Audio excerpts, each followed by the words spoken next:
Welcome to Digimon. Hello and welcome to Digimon and welcome to another Bait or Busted, the series in which we take a look at the latest in meta-relevancy, card releases and all that sort of stuff and figure out if the deck or cards, etc. is bait or busted. And on today's one, you'll notice the format we've done a little bit different. You've got my face here, of course, and then you've also got my hands down below. In fact, they'll be behind me, which is going to look a bit weird. But I digress. We are looking at the Hudiemon Loop in this video. Hudiemon is a Digimon that obviously appeared in Cyber Sleuth and specifically in the Hacker's Memory, expansion. Hence why it's now appeared in this BT23 set, and it's one of the secret rares for the set as well. So it will be a highly sought after card, especially given the immense power and potential of this this loop, this OTK loop, and frankly, after testing it a little bit, I think it's possibly going to be one of the single greatest and most powerful OTKs the game has ever seen. Is that necessarily healthy for the game? That remains to be seen. That also is a contentious subject, a different thing entirely. So I'm not going to go into that. I'm just going to go into whether or not this loop is bait or busted. And I think, as you can tell from what I'm already saying, normally I show the verdict at the end of the video. This is a busted loop. But the main purpose of this is to explore the loop, see how it works, what can be done to go against it as well. So we'll try and work those things out and we'll take it from there.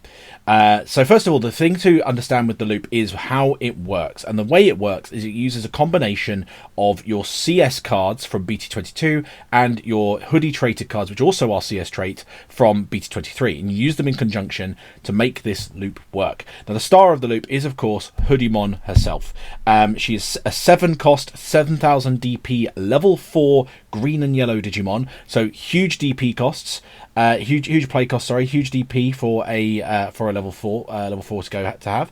It's got Digivolves for 5 off of a yellow or a green, or for 4 off of a CS trait card. It can also Digivolve while you have 4 or more Hoodie trait tamers from your Erica as well. There is that to consider. So not that you're necessarily playing that as part of the loop. I tested without them because I went for more consistency things in mind, but I definitely think you could play them. But she has Alliance, so she can, suspend something to get bigger, and that is very much one of the things that the Hoodie traded cards like to be. They like to be suspended so you can gain more advantage. She has an on-play when digivolving effect, which essentially says you may play one play cost 5 or lower Hoodie, is it CS? No, CS trait Digimon card. You can tell I'm doing this slightly off the cuff, guys. So from your hand without paying the cost. So CS traded card, that is any traded CS card.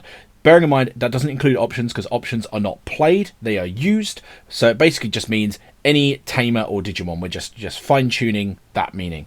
And then to one of your opponent's Digimon, you give minus 3000 DP for each of your Hoodie traded cards on the field, and then has a when attacking effect by returning one of your CS traded tamers to the hand. You then get to repeat the on play effect, which actually does mean you can return a tamer to hand, do the when attacking, and just play it back out again, which is quite a unique thing to do. It's a very loop driven card and very interesting for that. But on its own, it's not going to carry the loop. It is going to be the main component of that loop, but it's not going to carry the loop on its own, because obviously you need to be able to do that effect more times. And its when attacking effect is once per turn. So how are we going to make this loop happen? That really comes into question when, or really kind of comes into the forefront when we look at the other parts of the loop. And the 4 main components of the loop are going to be these cards right here. So the Hudiemon, your Shakuamon, your Chitose, your Palmons and Terramons, and technically the Hagurumon from BT22 as well. And why is that? So the reason is these rookies from BT22 both have inheritable effects that allow you to do a main effect. You place the top traded CS card from the stack underneath as your bottom Digivolution card to draw 1. which is pretty useful because the fact that effect, although it's once per turn, resets when you do a DNA Digivolution. So if you've managed to go into Shakuamon, who would then be your top set card, you can then use your main effect to place Shakuamon underneath. So you can just get your Hudiemon again, and because of the way DNA Digivolution works, it becomes a new Digimon. That means you can then just attack him with the Hudiemon again. So it is very, very nice. Chitose comes into it as well, because this is probably one of the better cards you can play off as part of your Hudiemon loop, because Chitose on play plays out a 5-cost or lower CS I think it's CS trait, no, Hoodie trait card from your hand without paying the cost. So you could just use this on, do the when Digivolving, play out Chitose, play out a target for your DNA. So it is a very, very potent loop. The other kind of general components of the loop, of course, are going to be, you have got the Hoodie traded rookies. These do have when attacking effects that allow you to play out a level 5 play cost or lower. So you swing in with your Hudiemon, you then get to play out a Siegramon. You would or other 5 play cost thing. They're all 5 play cost, I believe, all the Hoodie traded level 4s. Other than Hudiemon herself. And essentially what that then means is you've got your target. It will get deleted at the end of the turn, but it really doesn't matter, because you're going to be able to just DNA anyway into your Shakuamon. So it is a very, very gross looking loop, and you go into it more and more and more, you realize the power of the loop, because you're getting more draw from your main effects, you're getting draw from suspending things, you're deleting stuff with the Golemon, potentially getting piercing and DP boosts if you're using Kabuterimon. It really just, the more you look into it, the more it does. The Angemon is the absolute best target for the combo, at least from my testing, because of the fact that this is going to get you a draw when it's on played, and it also gives you a barrier inheritable. So it means that underneath your Hudiemon, you're now not worried about security, because Hudiemon, even with the alliance, is going to be quite weenie. So it's not going to necessarily do too much in regards to, if there's a really big, say for example you're going up against Raw Knights and you hit an Omnimon X, you're probably not going to be bigger than that Omnimon X, but with the barrier you can just trash top your security and you survive. So it is really gross. You have also got the Wanyamon egg to help you go up into things cheaper as well. So it's really a combination of things. Like I think if they had wanted to avoid this loop from happening, then all of the Hoodie traded cards would not also have the CS trait. This is one of those rare occasions where I actually wonder if carrying over a trait has allowed for something not really intended and not really wanted. Or maybe it was wanted, but it depends on your point of view. But I said I wasn't going to get into those. But it is a really disgusting combo. So what I'm going to do now is I'm just going to take a little setup for the actual loop, and we'll see how it actually goes. So back in just a minute. Okay, so let's now go into the loop properly and really explore how it works. So for this loop to really work, you probably need about 2 or 3 memory just to kind of have everything set up. You could of course already have your memory tamer out as part of the combo to kind of start eliciting this, and the thing is, it doesn't really matter which one of these rookies you've got. I think the Palmon is great because obviously it gives you that extra bit of memory, but you could also, if you needed to get your tamer set up with the Terriermon, that's also not a problem at all. Also, there's an interesting case for, you can just be your level 4 in the back. So if your opponent's playing Digimon Emperor or something like that, then you could just be your level 4 ready in the back as well. Also, another interesting point, because I was having a chat on this with the Discord today, what if your opponent is playing D-Links? What if it's Bone Duster playing D-Links? Then just be Hudiemon instead, because the D-Links, I believe the floodgate for Volcanic Dramon specifically is going to be a stopping your 6,000 DP stuff from moving out of the breeding area.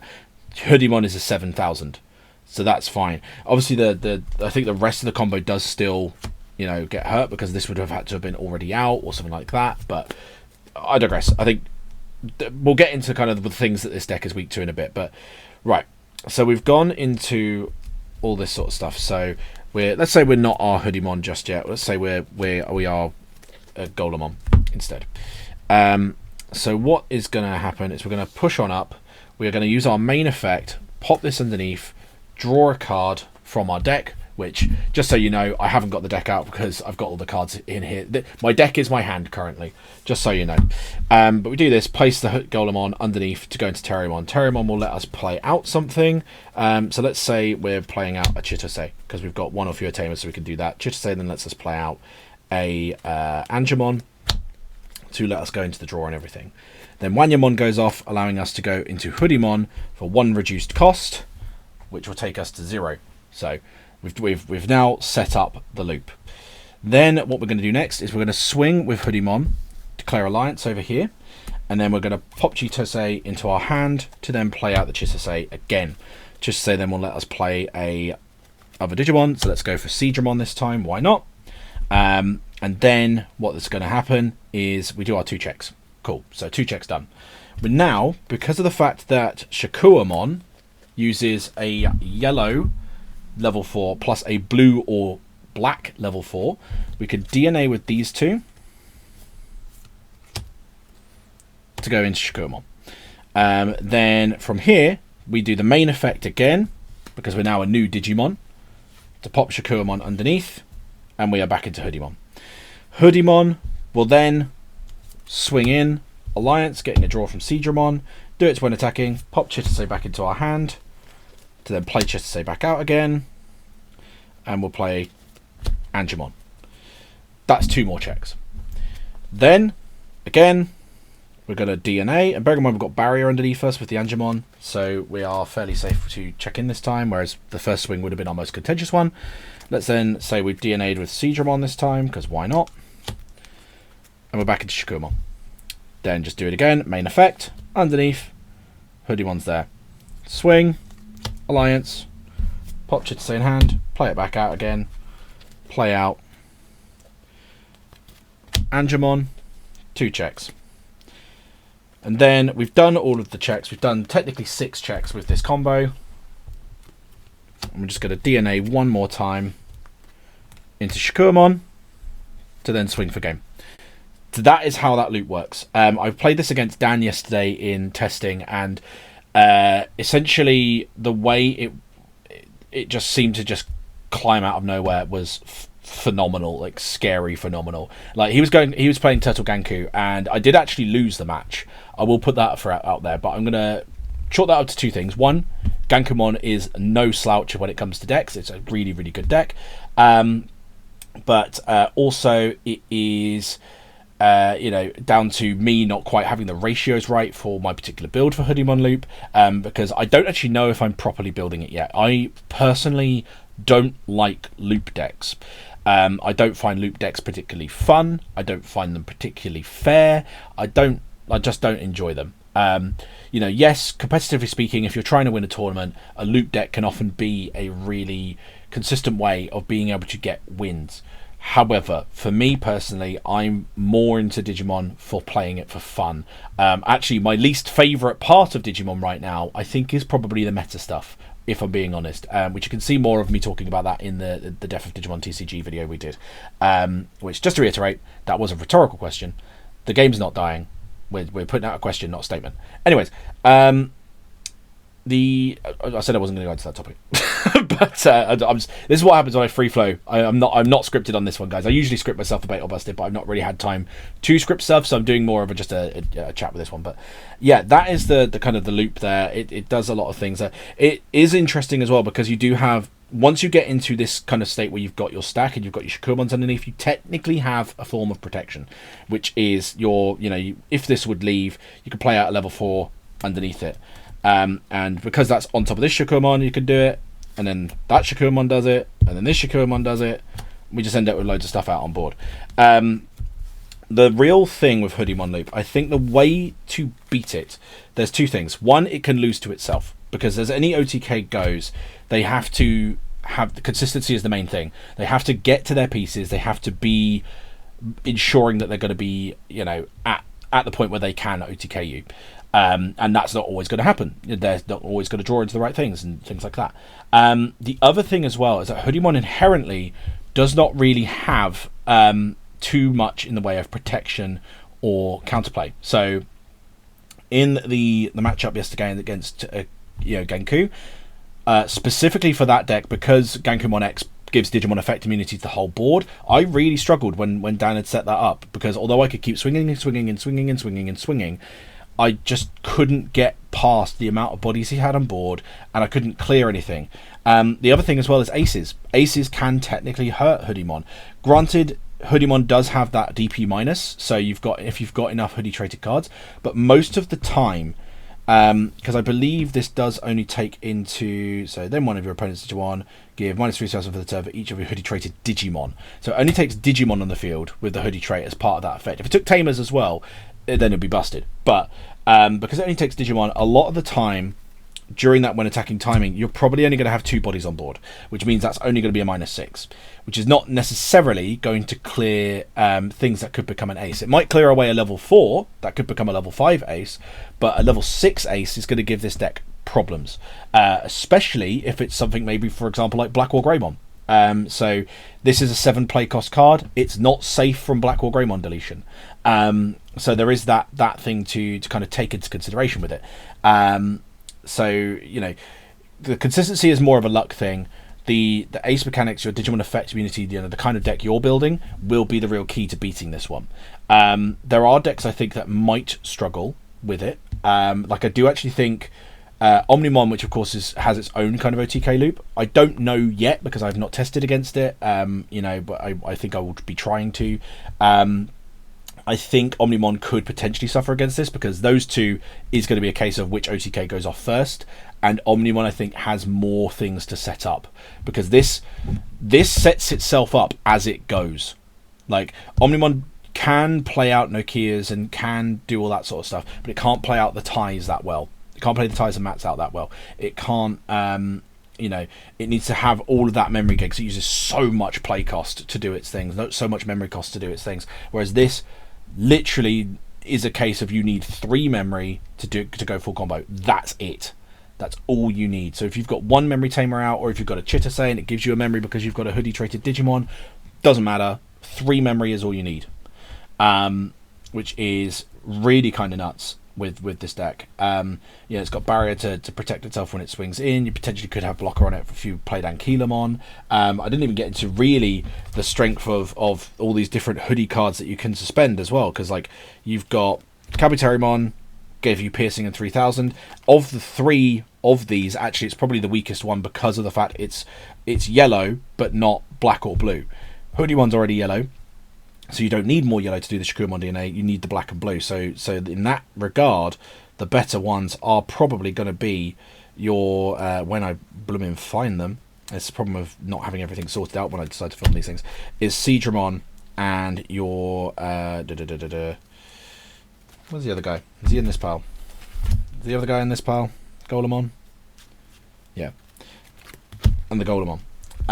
So because this is black and this is blue, they are perfect targets for the Shakurmon DNA. Like, they are absolutely perfect. You can also play other options for your DNA as well. If you were playing more on the black side of your kind of card pool, then you could play BT23 Shakurmon. Give yourself Partition, which would be very interesting. You know, Partition level 4 into the 2 level 4s, just bring back a Hudiemon, bring back a, you know, an Angemon, for example, and then you could do your DNA again, you know, after the partition's gone off. That could be interesting, and I would like to experiment with that. The only issue, of course, is that, you know, you can't then DNA off of the blue stuff. So that's interesting. So I think a lot of people are using Chimeramon for BT8 as their backup DNA because of the fact that that can just DNA off of literally anything. So you've got Shakurmon as your primary DNA source, and then if you do need to swing further and further and further and further, you've got the Chimeramon in there as well. But yeah, there are going to be certain things that this deck is going to struggle with. It's not invincible. It's very, very good, but it's not invincible. It's going to struggle with super wide, super immune boards, like the Gankumon X stuff. It may struggle against things that are trying to quickly OTK as well, because it is going to have to try and find its pieces. It may struggle against things with aces and things that have a lot of kind of counterplay removal. It could struggle against something like a Setcon build. So for example, we've been theorizing, and I hate the fact we're theorizing this, but this is the meta that we're in. We are looking at Setcon as a viable meta relevant thing and not just an absolute pain in the arse. Like, what has the world come to? When we first started this channel, we all hated Setcon. Now we're like, oh, actually, yeah, Setcon could be quite good in the current meta, actually. What have we become? But you could do like a CS Setcon variant. You've got a few different security effects that Setcon's got, that CS has got available. You've got the stuff like the Marine Angemon. You've got the new option cards, for example. Those could do some work against this. You know, deleting things, de-digivolving things. You know, doing lots and lots. So it's not a perfect deck, but it is incredibly good, and it's going to be very interesting to see what tier it becomes. I think we, after discussing it last night, generally think it's going to be tier 1.5, not tier 1.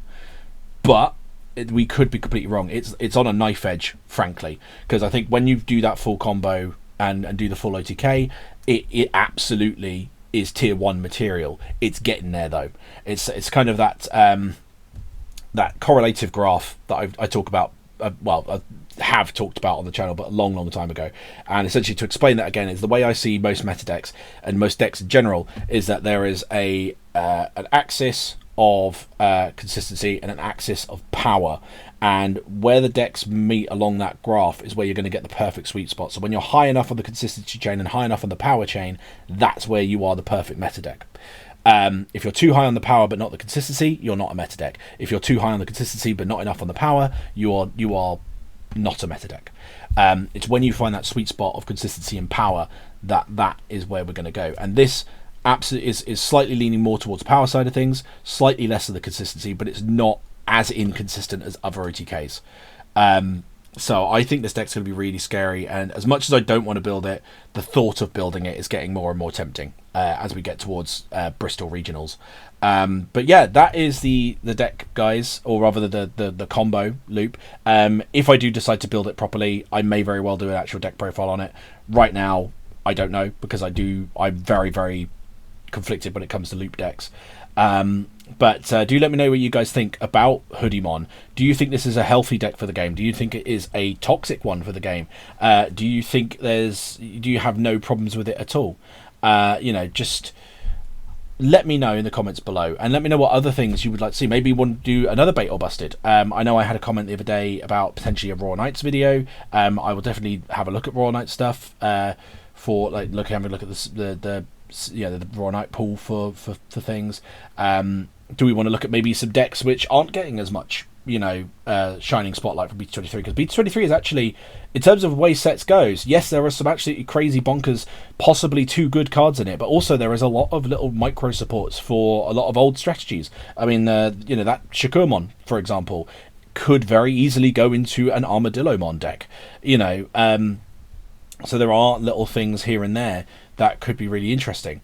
But this loop is busted. I said at the beginning of the video, it just is busted. There's no getting around it. But at least we know there are ways of counterplaying it, whether it be your kind of more specific floodgates, like stuff like Volcanic Dramon. Medieval Gallantmon could potentially harm this, because you are playing stuff out as part of your combo. If you can't deal with that Medieval Gallantmon, then Hudiemon is not going to do much. Aces could be a problem for it. There are a lot of variables with it, but if this does get the OTK off, it's over. It's so over, because it doesn't care about what it hits in security unless it's like an option, because of the barrier. It does multiple checks. It just does so much. So yeah, I think this is definitely one of the better decks of the BT23 format. Of course, we'll have to wait and see for sure. And like I say, let me know what you guys think. I am kind of rambling, I will be honest, because like I said, I'm not doing a script with this. But just let me know what you guys think. Let me know what other stuff you guys want to see from the BT23 stuff. Do you want to see another bait or busted? Do you want to see some more like specific deck profiles? We are also working on a new date for Jank Tank 12, which will be kind of the EX10 kind of format still. We were originally going to be doing that on the 15th of October, but then a mix of too many people playing Time Stranger and not looking at decks, or people not being available, most likely because they've been playing Time Stranger and not building decks, kind of meant that we had to move it. So hopefully we're going to move that again to a date soon, and then we'll move on to do like a tier list vote for BT23. But anyways, I am rambling on a lot. Hudiemon is busted. Finn, like and subscribe, ding that notification bell, and we'll see you again on the next video. But until then, keep it digital.